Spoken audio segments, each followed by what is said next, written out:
Today, this video, we're going to just talk about a couple things, give you an update on how Dad's doing, and also I want to talk about the pressure of being happy as a caregiver. Whew. I need a haircut. Wow. All right. So my dad got up about 12:30 today, which is perfect timing because the hospice nurse came over at 12:40. So just enough time for him to kind of wake up, get downstairs, and just kind of sit at the table waiting for his breakfast, which couldn't feed him right away because hospice nurse showed up. Hospice nurse made one little mistake today with my dad, and she's only been seeing him for a couple of weeks. They rotate him around quite often. And what she did was, I tasked her with seeing if there's a medicine that can replace the medicine my dad used to take for his shakes, as he shakes a lot and shakes badly, and it's getting worse. The medicine he used to take made him sick, would make him throw up, so he just stopped taking it altogether. So the nurse, I asked her, next time they meet with the doctors, to see if there's another medicine that can replace that one so that he doesn't shake near as much, he doesn't get frustrated, he doesn't smack his hands on the tables, he doesn't hit his hands. So I asked her to look into see if there is a replacement medicine that they could give him. Well, today she came in with some information. Basically, no, there isn't, not for him. The medicine he's taking is the best that they can get for him, and that maybe he should start taking it with like food. He immediately shut her down and said, "I've done that." Well, maybe you could cut it in half. He's like, "I've done that." And he just shut her down, and I could see he was shutting down to the point where if she kept pushing, he would end up not liking her anymore because she's just pushing too hard, and he doesn't like that at all. I was trying to get her attention, giving her that, "No, stop, don't talk about it anymore." And she finally did say, "Okay, well, maybe we'll talk about it again later." And he's like, "Nope." He was shutting down bad. And later, when she's about to leave, I kind of mentioned to her, "Don't do that. You don't want him not liking you, because right now he likes you, and that is a good thing." So, yeah, he got up at 12:30. She left. I got him some breakfast. Another thing that happened just recently was the well.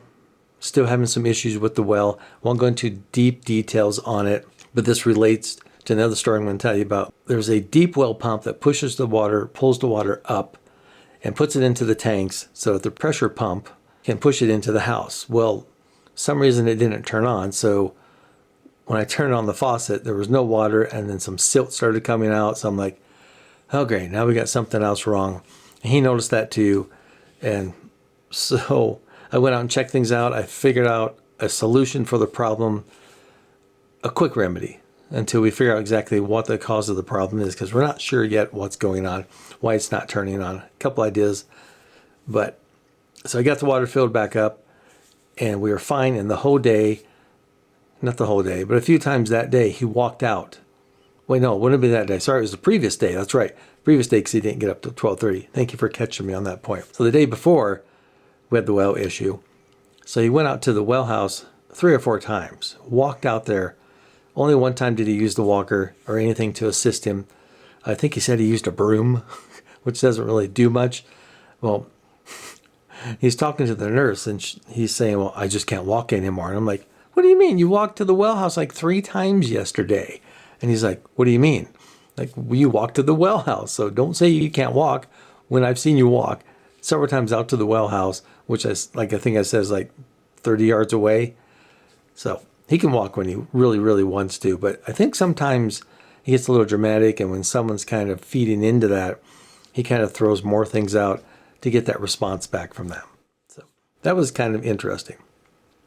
Now onto a bigger issue. As a caregiver, the one thing I've struggled with, and maybe you can relate to this as well, is I feel like I always have to be happy. I always have to be in a good mood, because his life sucks right now.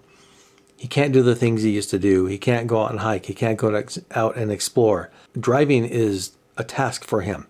He can't even do that. Getting in and out of the vehicle wears him out. So I feel like I need to be extra happy, extra upbeat, just to kind of offset his down moods.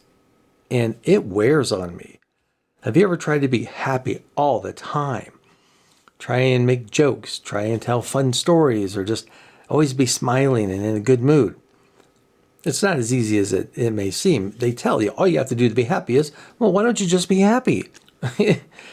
Yeah, from personal experience, definitely not that easy to do. And in my situation, I've moved here a few months ago, gave up my past life basically, and this is my life now. I'm here 24/7. I get out every once in a while when I get to go shopping. Or recently my girl came up and said, I'm going to get you out of the house. She took me to a movie. We did a couple of little things, just quick things, because I had to come back. I had to come back and check on him. So all that pressure on you, and you're getting worn out. And that's why I say as a caregiver, you really need to take care of yourself first. Because if you don't take care of yourself, you can't really take care of them.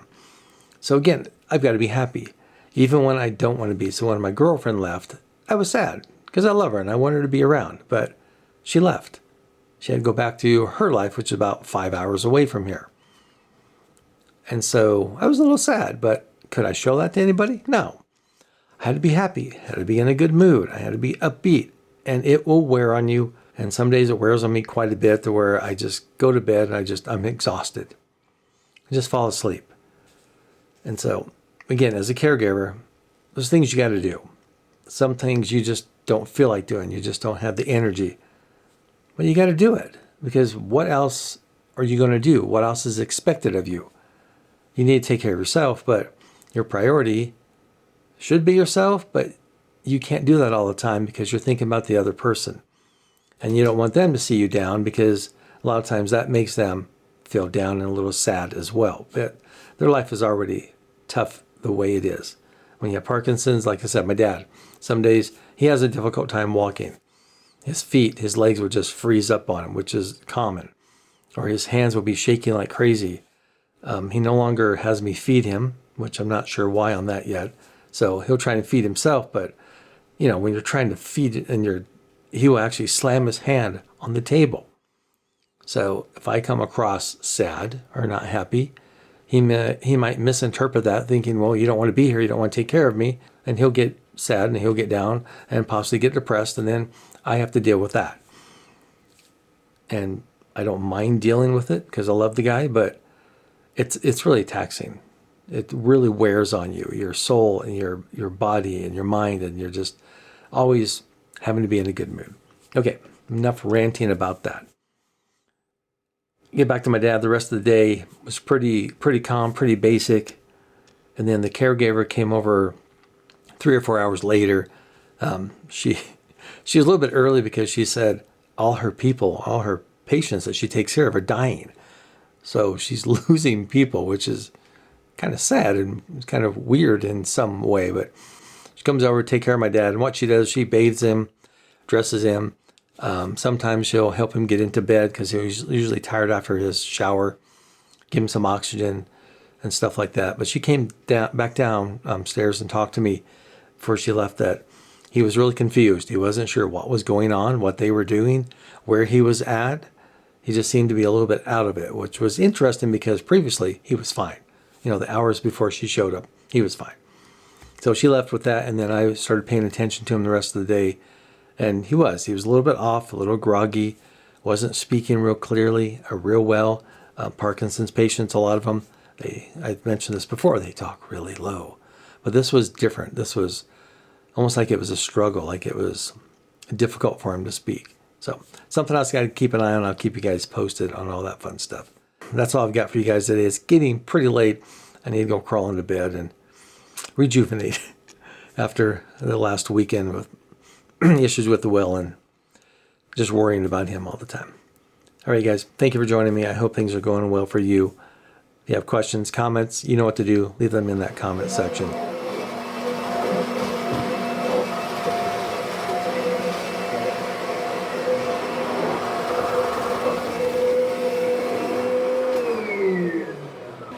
This is one of the worst vacuums ever.